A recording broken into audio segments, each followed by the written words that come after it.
कौन साहब हड़की से एक बार हाथ मारियो, बस बस, थैंक यू थैंक यू। नमस्ते जी।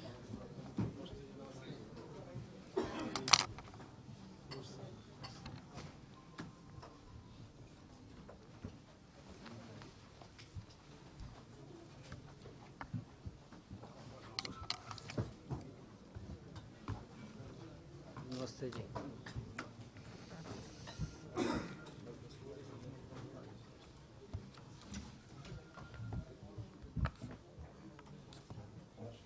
सभी को नमस्कार। आज की इस प्रेस वार्ता में माननीय मुख्यमंत्री, माननीय मंत्री टूरिज्म, माननीय मंत्री कृषि, मैं सबका स्वागत करता हूँ। सभी पत्रकार और छायाकार बंधुओं का स्वागत करता हूँ। अनुरोध करता हूँ कि सर इस प्रेस वार्ता को शुरुआत करें। धन्यवाद। सभी पत्रकार एवं छायाकार मित्रों का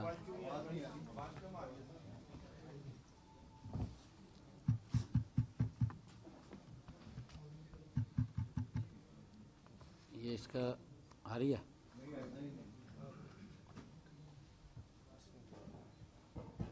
ये तो ये खराब ना हो गया।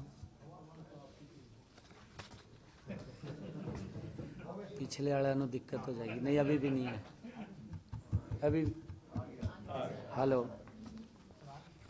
कम आ रही है।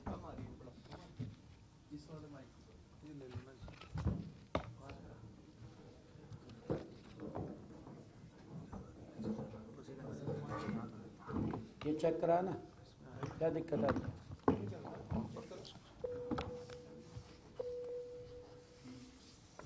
हेलो हेलो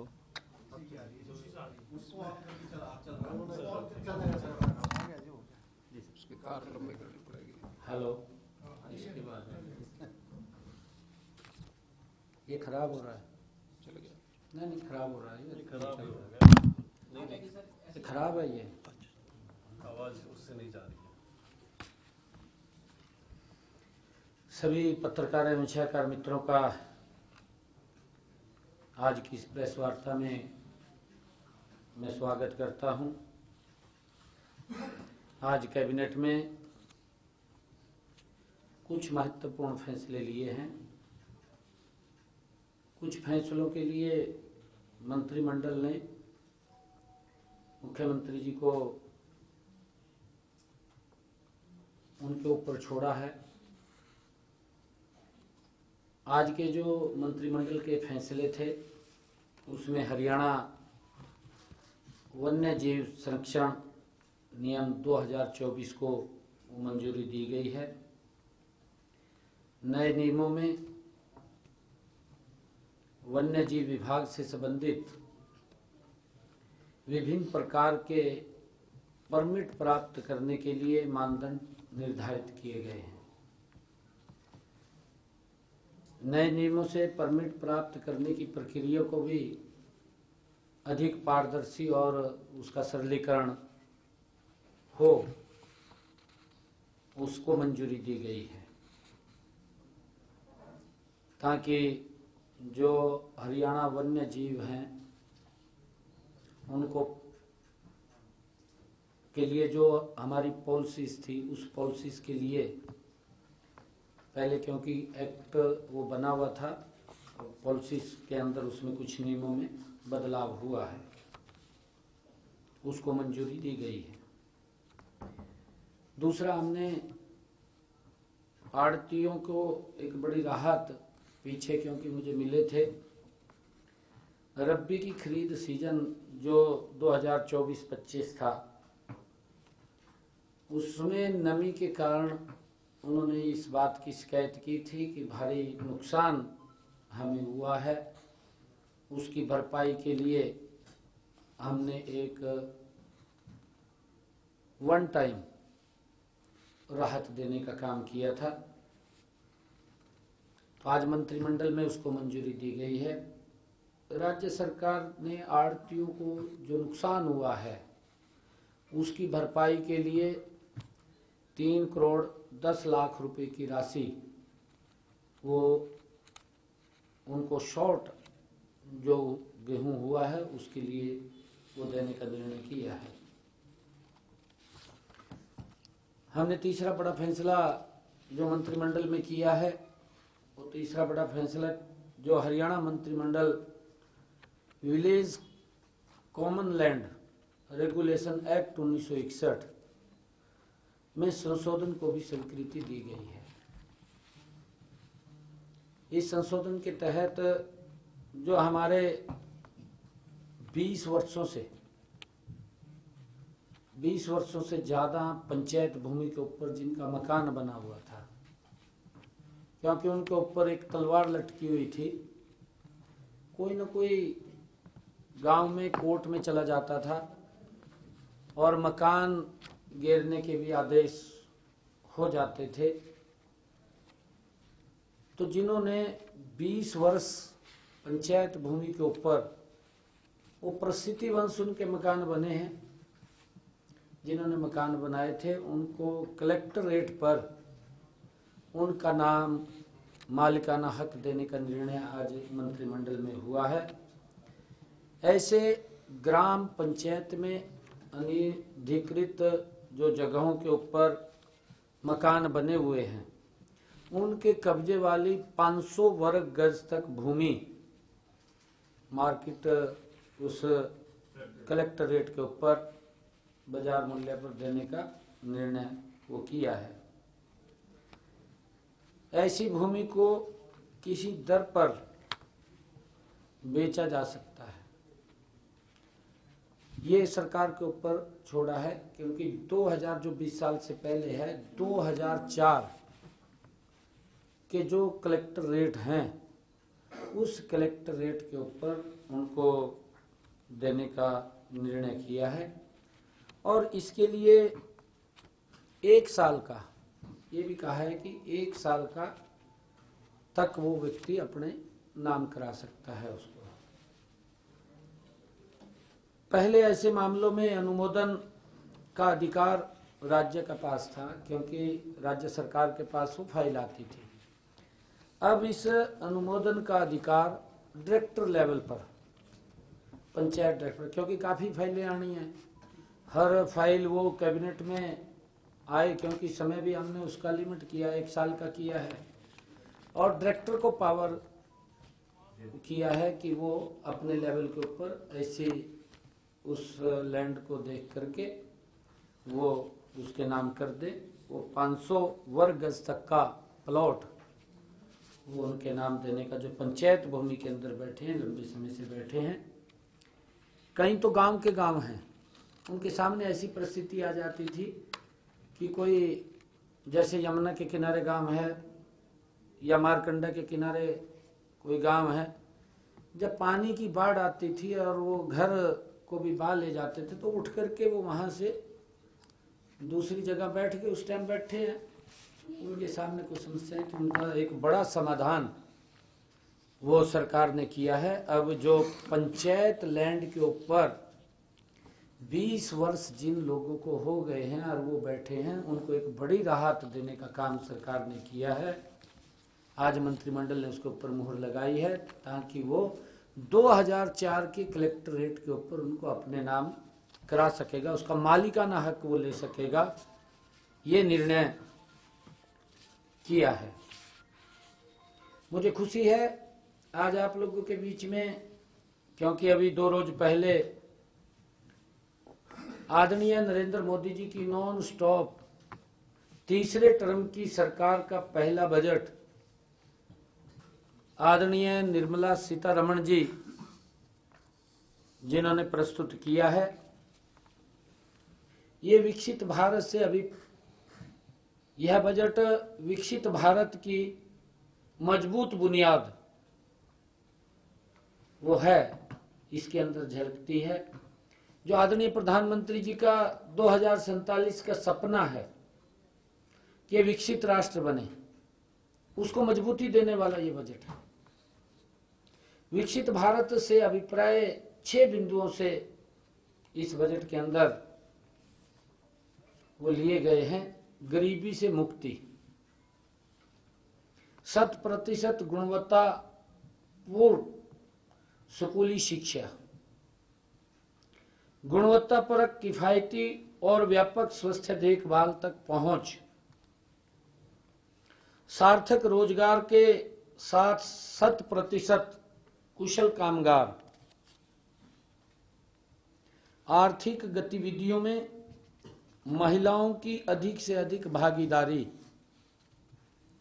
भारत को दुनिया का खाद्य कटोरा बनाने वाले हमारे किसानों का उत्थान, केंद्रीय बजट 2025-26 के लिए माननीय प्रधानमंत्री नरेंद्र मोदी जी एवं वित्त मंत्री श्रीमती निर्मला सीतारमण जी का मैं आभार व्यक्त करता हूं कि जिन्होंने ये बजट जो देश के विकास में हर वर्ग को ध्यान में रखते हुए प्रस्तुत किया है, इसके लिए मैं उनका आभार प्रकट करता हूं। केंद्रीय बजट 2025-26 भारत के समग्र विकास की दिशा में एक महत्वपूर्ण कदम है। यह बजट केवल एक वित्तीय दस्तावेज नहीं है, बल्कि देश के हर वर्ग के उत्थान का एक सशक्त माध्यम इस बजट में झलकता है।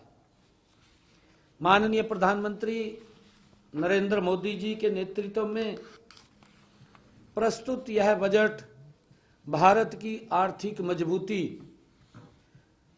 सामाजिक समावेशिता और आत्मनिर्भरता को नई ऊंचाइयों तक पहुंचाने वाला है।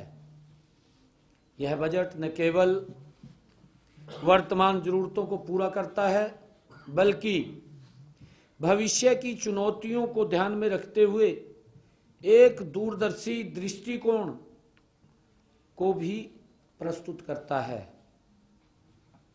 माननीय प्रधानमंत्री नरेंद्र मोदी जी के नेतृत्व में यह बजट देशवासियों की आकांक्षाओं को पूरे करने वाला बजट है।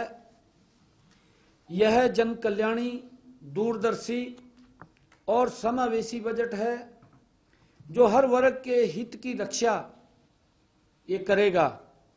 इसमें किसान, युवा, महिला, व्यापारी और गरीबों के हितों का विशेष ध्यान इस बजट के अंदर रखा गया है। सरकार ने यह भी सुनिश्चित किया है कि देश की विकास यात्रा में कोई भी वर्ग पीछे ना रहे, हर वर्ग को आगे बढ़ाना इस बजट के अंदर वो झलकता है। विपक्षी दल भले ही इसका विरोध करें, हम देखते हैं, क्योंकि विपक्षी दलों की मजबूरी है। कितना भी अच्छा काम करें, कितना ही अच्छा बजट आए, जिस बजट की प्रशंसा आज चारों तरफ हो रही है, परंतु हमारा विपक्षी दल, क्योंकि उसने अपनी राजनीति को जिंदा रखना है, अच्छा भी काम हो तब भी वो कहेंगे भी नहीं ये ठीक नहीं हुआ। अपनी तरफ वो देखते नहीं है कि हमारे जो बजट आते थे किस गति से भारत बढ़ा है। पिछले 10 वर्षों में अगर हम देखें, मोदी जी के नेतृत्व में भारत ने विकास में एक ऊंची छलांग लगाई है, हम सबके सामने है। आज हमारे रास्तों का सरलीकरण किया है, हमारे समय को कम किया है, चाहे रोड का इंफ्रास्ट्रक्चर हो, चाहे रेलवे की कनेक्टिविटी की बात हो, चाहे एयर कनेक्टिविटी की बात हो, और चाहे एजुकेशन से संबंधित इंफ्रास्ट्रक्चर को बढ़ाने की बात हो, चाहे किसान को मजबूत करने की बात हो। इस बजट के अंदर, क्योंकि लगातार मोदी जी के नेतृत्व में पिछले 10 वर्षों में हर वर्ग को सशक्त और मजबूत किया गया है, हर वर्ग को ध्यान में रखते हुए बजट के अंदर प्रावधान किए गए हैं। परंतु विपक्ष कई बार चश्मा कुछ और लगा लेता है, उसको आगे कुछ दिखाई नहीं देता, उसका विरोध करता है। वो उसका कार्य है, वो विरोध करे, परंतु इस हद तक न करे कि जिससे समाज को नुकसान होता हो, ऐसा विरोध ना करे। क्योंकि मोदी जी ने पिछले 10 वर्षों के अंदर एक मिशन मोड के अंदर भारत को आगे बढ़ाया है। अगर हम कहें कि यह बजट आर्थिक सशक्तिकरण की एक ठोस योजना को मूर्त रूप देने वाला है, भारत की अर्थव्यवस्था को आत्मनिर्भर बनाने की दिशा में यह बजट एक मील का पत्थर साबित होगा। यह बजट उन आलोचकों के लिए भी एक जवाब है जो विकास को राजनीति के चश्मे से देखते हैं। यह सिर्फ आंकड़ों का लेखा जोखा नहीं है,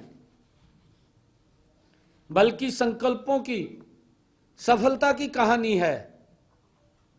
प्रधानमंत्री नरेंद्र मोदी जी के नेतृत्व में केंद्र सरकार ने फिर दिखा दिया है कि जब नीयत साफ हो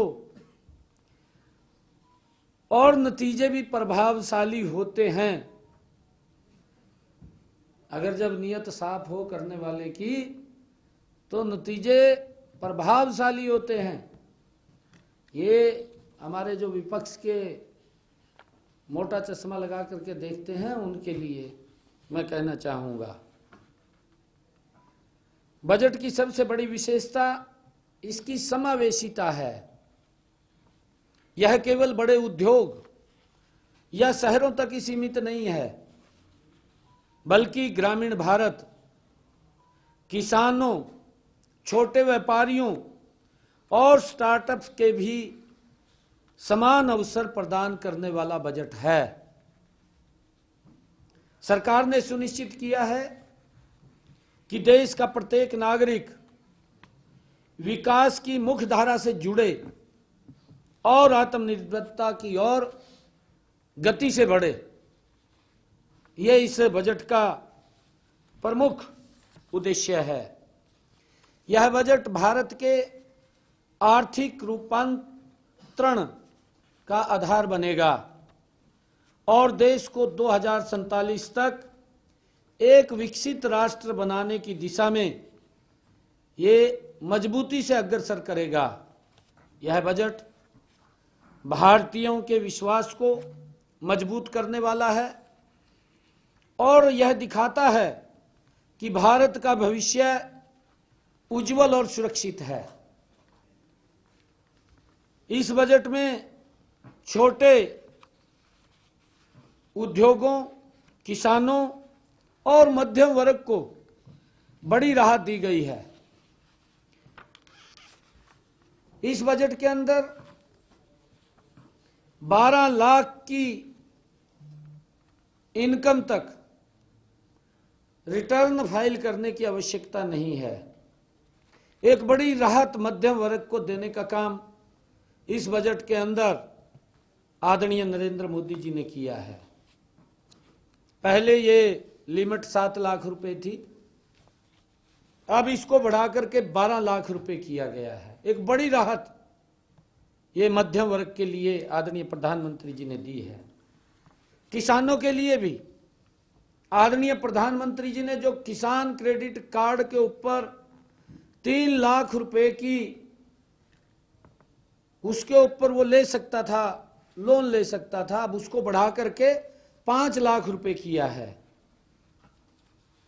और धन धान्य कृषि योजना के तहत 100 से 100 कम उत्पादक वाले जिलों पर विशेष ध्यान दिया जाएगा। इस बजट के अंदर प्रावधान किया गया है किन जिलों में किसान की उत्पादकता कम है उनको विशेष ध्यान दे करके उनकी तरफ उनको आगे बढ़ाया जाएगा, जिससे किसानों की आय बढ़े, उसमें सुधार हो। ये इस बजट के अंदर रखा गया है। बजट में 2025 में कपास की पैदावार बढ़ाने के लिए कपास के किसानों को 5 साल का उनकी पैदावार बढ़ाने के लिए 5 साल का मिशन रखा गया है, जिससे देश में कपड़ा उद्योग मजबूत होगा। कपास के किसानों को कम ब्याज पर 5 लाख रुपए तक का लोन का प्रावधान भी इसके अंदर किया गया है। ये भी निर्णय लिया गया है। यह बजट किसानों के जीवन स्तर को सुधारने और कृषि क्षेत्र को और अधिक मजबूत करने की दिशा में एक बड़ा कदम है। इस बजट से हरियाणा को भारी लाभ होगा, क्योंकि हरियाणा एक कृषि प्रधान राज्य है। मुझे ये भी खुशी है कि इसके अलावा बजट में एमएसएमई सेक्टर के लिए लोन गारंटी कवर 5 करोड़ रुपए से बढ़ा करके 10 करोड़ रुपए किया गया है, जिससे छोटे उद्योगों को और अधिक समर्थन मिलेगा। छोटे उद्योगों के लिए विशेष क्रेडिट कार्ड जारी किए जाएंगे, जिसमें पहले साल 10 लाख कार्ड जारी होंगे। खिलौना उद्योग के लिए भी मेक इन इंडिया के तहत विशेष योजना शुरू की जाएगी।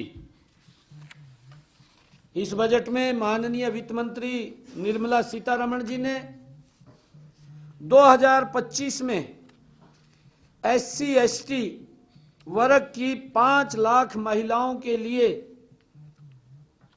नई स्कीम की घोषणा की है, जिसमें उन्हें 2 करोड़ रुपए का टर्म लोन मिलेगा।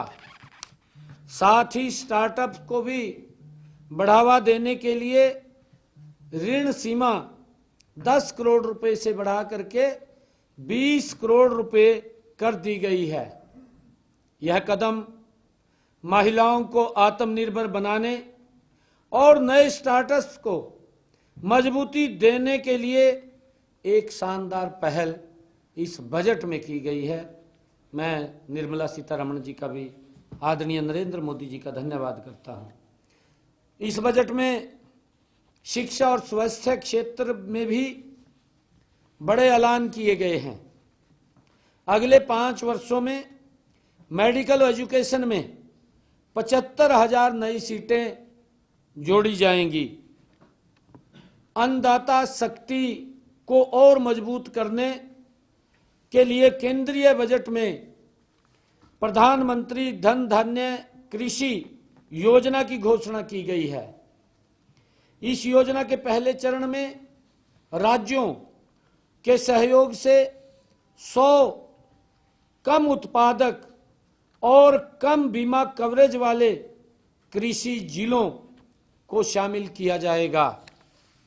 इसके साथ ही भंडारण सिंचाई सुविधाओं में सुधार किया जाएगा और किसानों को ऋण उपलब्ध कराया जाएगा।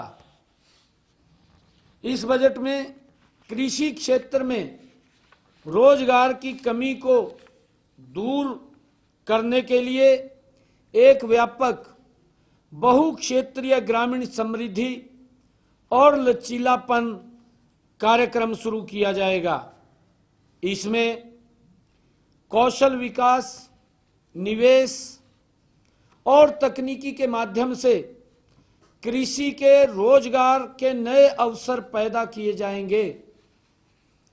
इसका उद्देश्य यह सुनिश्चित करना है कि प्रत्येक ग्रामीण के लिए प्रवासन एक आवश्यकता नहीं बल्कि विकल्प हो, उसको ध्यान में रखा गया है। साथ ही जुलाई 2024 के बाद जारी 100+ बीज स्कीमों की व्यावसायिक उपलब्धता सुनिश्चित की जाएगी। यूरिया को मजबूत करने के लिए असम के नामरूप में 12.7 लाख मीट्रिक टन वार्षिक क्षमता वाला एक नया संयंत्र भी स्थापित किया जाएगा। इस बजट में राज्यों को पूंजीगत व्यय के लिए 50 वर्ष की ब्याज मुफ्त ऋण सहायता के रूप में 1.5 लाख करोड़ रुपए का प्रावधान किया गया है। यह राशि राज्यों को भविष्य के लिए मजबूत बुनियादी ढांचा तैयार करने में मदद करेगी। शहरी गरीबों और कमजोर वर्गों के उत्थान के लिए केंद्र सरकार एक नई योजना की घोषणा की है। इस योजना का उद्देश्य शहरी श्रमिकों की आय और जीवन स्तर को सुधारना है। यह उन्हें सतत आजीविका, सस्टेनेबल लाइवलीहुड के अवसर प्रदान करेगी।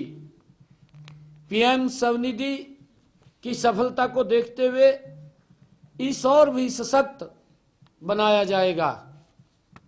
अब तक 68 लाख स्ट्रीट वेंडर्स इस योजना का लाभ उठा चुके हैं।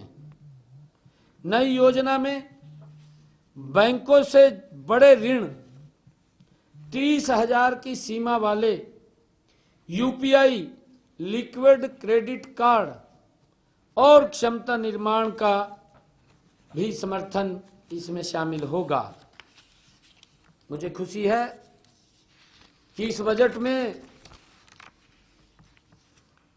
जो हमारे व्यापारी भाई हैं उनके लिए भी प्रावधान इसमें किए गए हैं। जैसा मैंने अभी बताया है कि एमएसएमई के लिए जो वित्तीय सहायता देने वाली लोन गारंटी है उसकी सीमा 5 करोड़ से 10 करोड़ रुपए की गई है। इससे कारोबारियों को अधिक पूंजी जुटाने में मदद मिलेगी। सरकार ने सोशल वेलफेयर सरचार्ज हटाने का भी प्रस्ताव रखा है, जिससे व्यापारियों को टैक्स में राहत मिलेगी और व्यापार की लागत घटेगी। इस बजट में 7 टैरिफ रेट्स को हटाकर अब देश में सिर्फ 8 टैरिफ स्लैब रखे जाएंगे। इससे व्यापारियों के लिए टैक्स प्रणाली को आसान और पारदर्शी बनाया जाएगा। टीयर 2 शहरों में ग्लोबल कैपेबिलिटी सेंटर जीसीसी स्थापित किए जाएंगे। इससे छोटे शहरों में भी वैश्विक स्तर की व्यापार और टेक्नोलॉजी सुविधाएं उपलब्ध होंगी। देश में खिलौना निर्माण को बढ़ावा देने के लिए एक राष्ट्रीय योजना लागू की जाएगी। इसका मकसद भारत को खिलौना उद्योग में एक वैश्विक हब बनाने का है। नई लेदर स्कीम्स के तहत 22 लाख लोगों को रोजगार मिलेगा, जिससे इस क्षेत्र में व्यापार और उत्पादन को बढ़ावा मिलेगा। सूक्ष्म उद्योगों के लिए कस्टमाइज क्रेडिट कार्ड 5 लाख रुपए की लिमिट वाले उद्यमियों के लिए जारी किए जाएंगे, जिससे व्यापारियों को आसान फंडिंग का लाभ मिलेगा।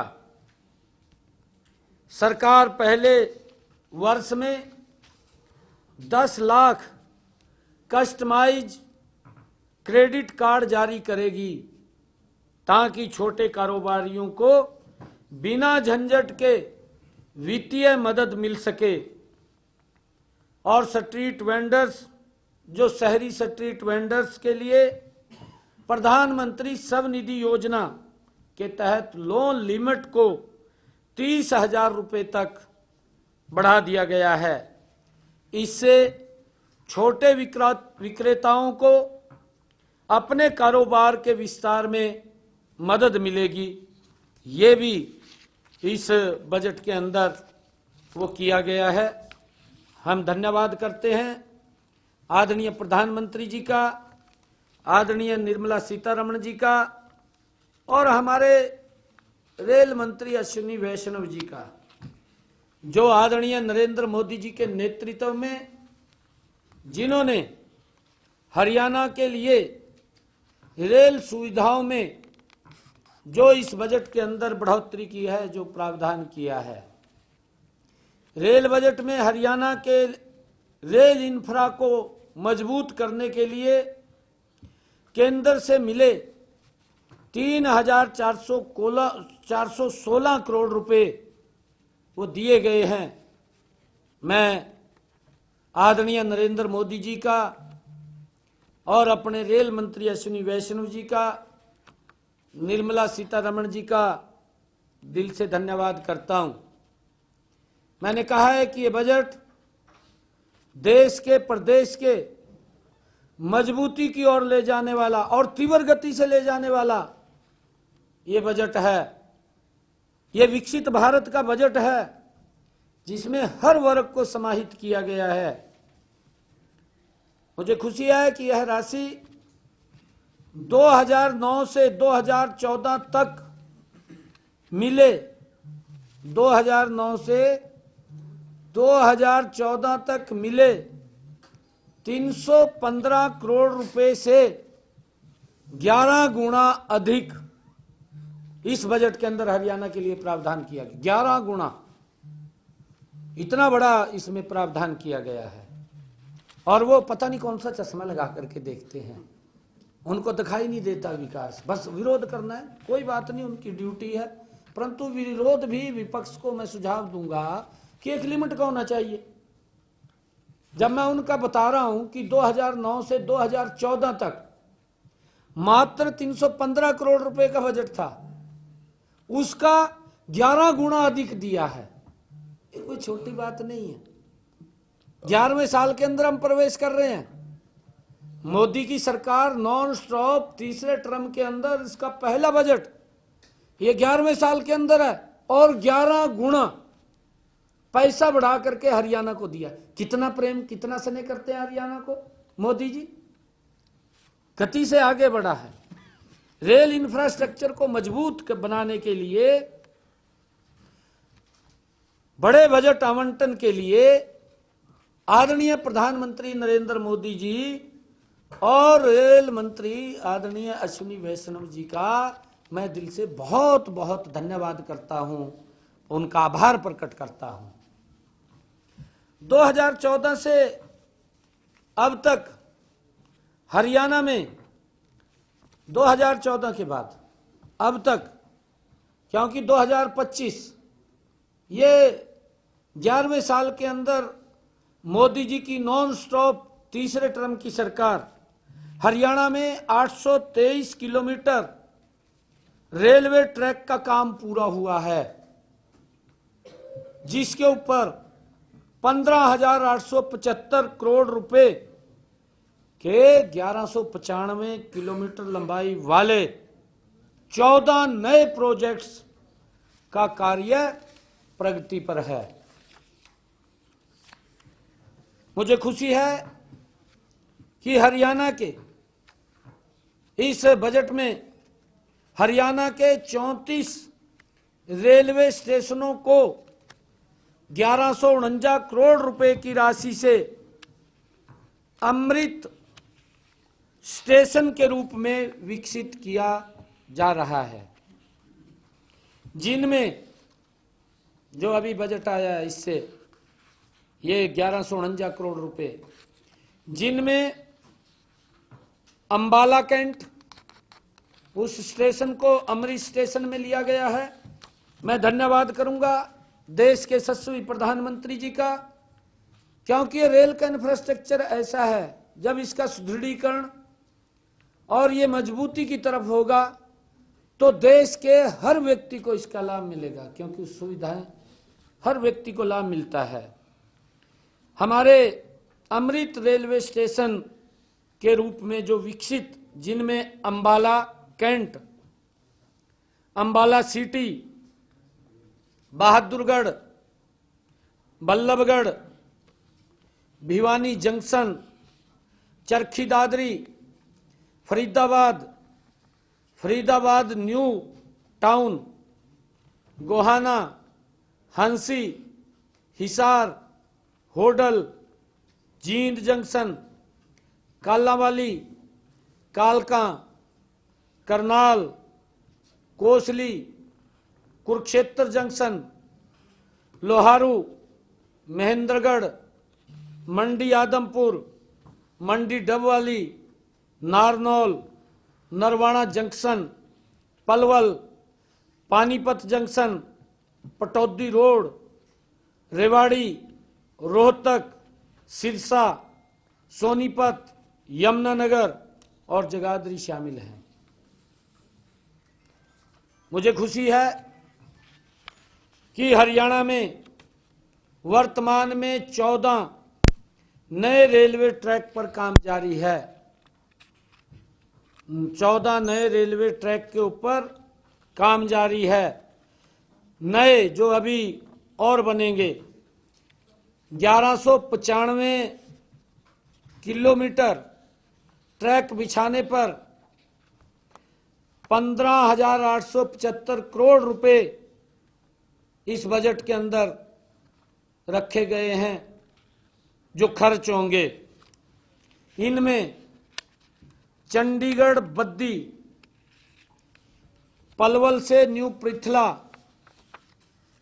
रेवाड़ी से खाटूवास,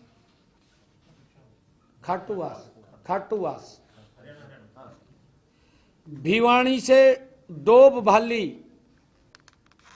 चूरू से सदलपुर, लुन्नी से समदारी भिलड़ी, मानहेरू से भिवानी खेड़ा, खाटूवास से नारनौल, पानीपत से रोहतक, फिरोजपुर से बठिंडा,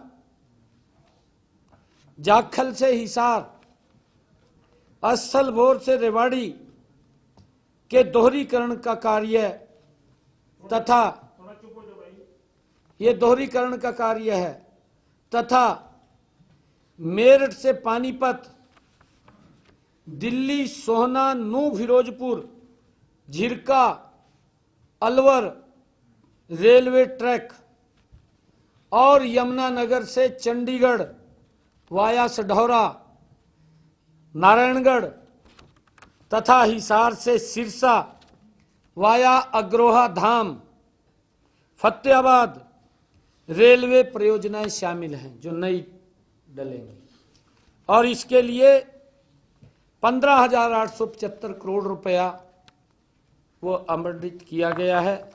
मैं इसके लिए आदरणीय प्रधानमंत्री जी, आदरणीय रेल मंत्री जी का दिल से आभार व्यक्त करता हूं कि इस रेलवे नेटवर्क से मेरे हरियाणा प्रदेश का जिस प्रकार से पिछले 10 वर्षों में आदरणीय नरेंद्र मोदी जी ने मेरे हरियाणा के अंदर एक सड़कों का जाल बिछाया है और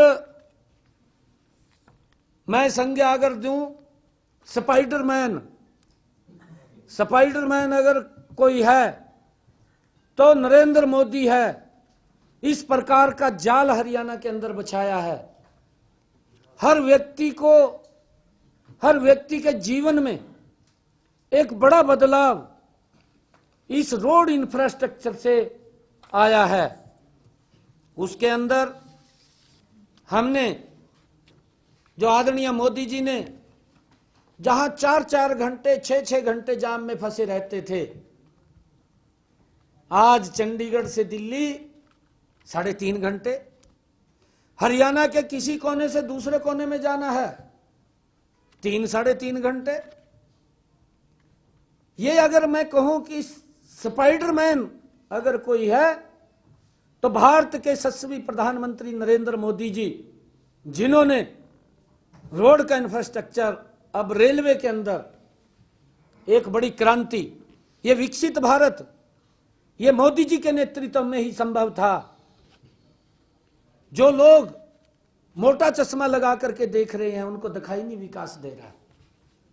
उनके समय में लोग किस प्रकार से लाइनों में खड़े रहते थे, किस प्रकार से लंबे समय तक इंतजार करते रहते थे। फाटक आ जाता था कहीं 3-3 घंटे 4-4 घंटे जाम में फाटक पे ही फंसे रहते थे। आज हर व्यक्ति के जीवन को सरल सुगम करने का काम देश के यशस्वी प्रधानमंत्री नरेंद्र मोदी जी ने किया है। मैं आभार व्यक्त करता हूं आदरणीय प्रधानमंत्री जी का। मुझे खुशी है कि इसी दौरान 121 ट्रैक के विद्युतीकरण का भी कार्य पूरा हुआ है और इस अवधि के दौरान 534 रेलवे फ्लाईओवर व अंडरब्रिज के निर्माण का कार्य भी हुआ है। विपक्ष देखे ना, चश्मा लगा करके देखे, नहीं तो किसी आंख वाला डॉक्टर वो चेक करेगा भी चश्मे का कौन सा नंबर चाहिए आपको, वो बताएगा। दिखाई नहीं दे रहा इतना बड़ा काम हुआ है पिछले 10 वर्षों में। भाई विरोध करिए, क्योंकि आपकी राजनीति नहीं जिंदा रहेगी बगैर विरोध करे, परंतु ठीक विरोध करिए, ऐसा नहीं है। उसके अंदर प्रशंसा भी करिए। मैं विपक्ष को सुझाव दूंगा, मोदी जी की प्रशंसा करनी चाहिए। अरे धन्य है जिसने एक मिशन मोड के अंदर भारत को इतने कम समय के अंदर इतनी ऊंचाइयां देने का काम किया है। हमें गर्व है ऐसे प्रधानमंत्री के ऊपर। वहीं रेलवे के आधुनिकीकरण के लिए कवच परियोजना के तहत 398 करोड़ रुपए की राशि भी आवंटित की गई है। इस समय में हरियाणा को 5 वंदे भारत ट्रेन की कनेक्टिविटी मिली है। वर्तमान में राज्य के 144 रेलवे स्टेशनों पर वाईफाई की भी सुविधा वो दी गई है। Thank you.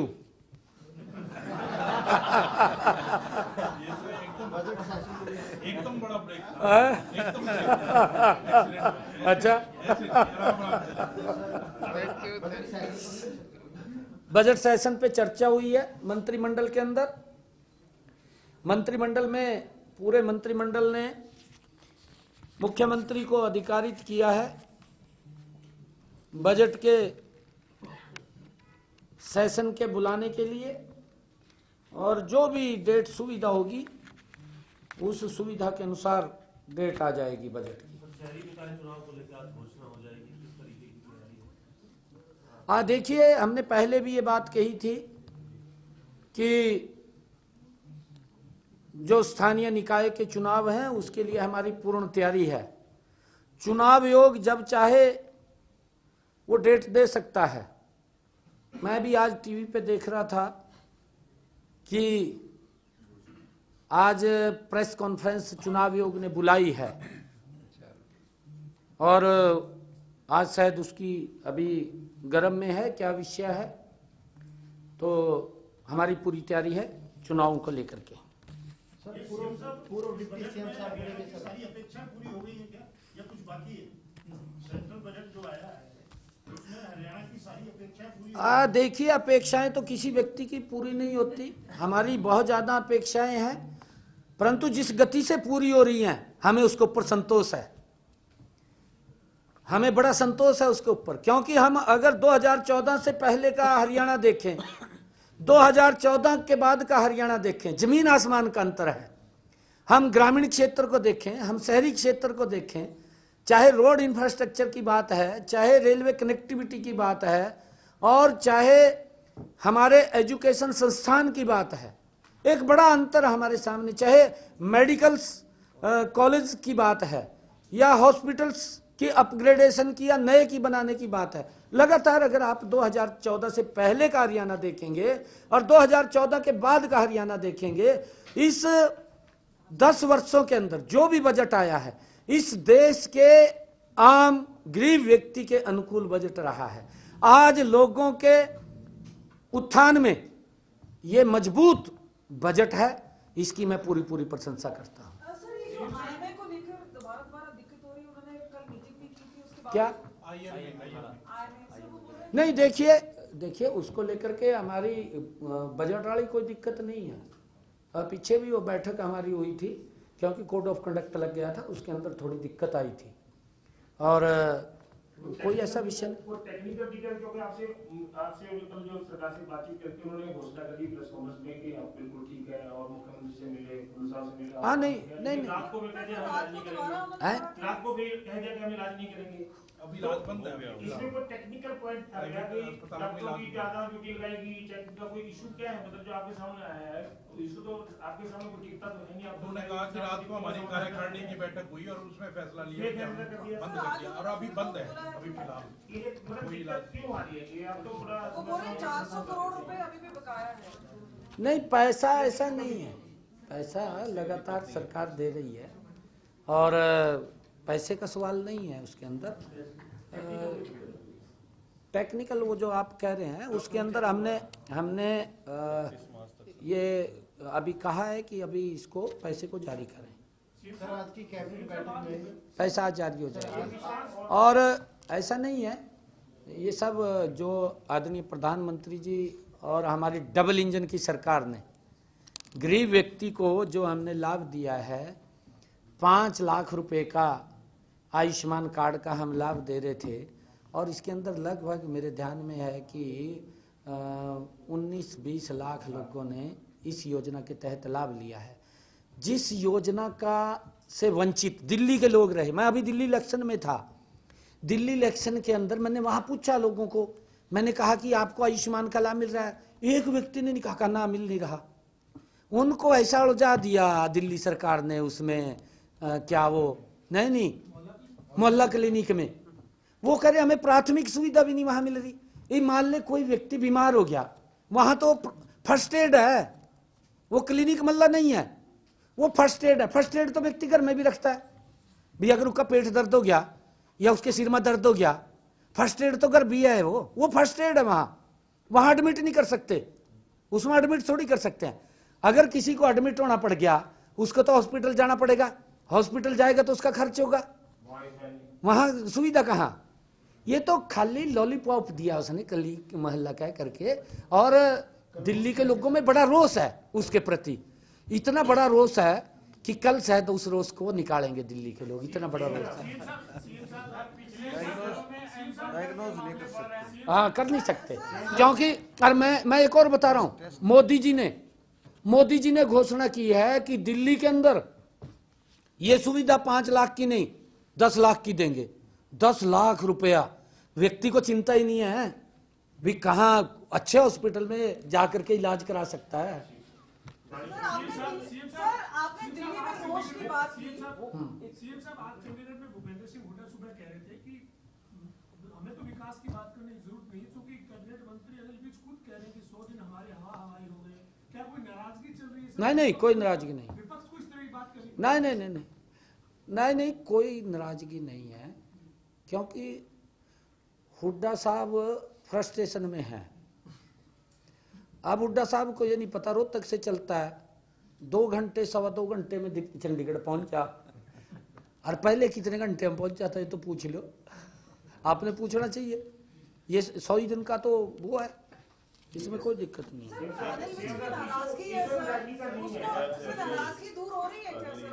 है। हम इकट्ठे थे, कैबिनेट में इकट्ठे थे, अभी हमने एक डिपार्टमेंट की बैठक रिव्यू करी, इकट्ठे थे हम। किनके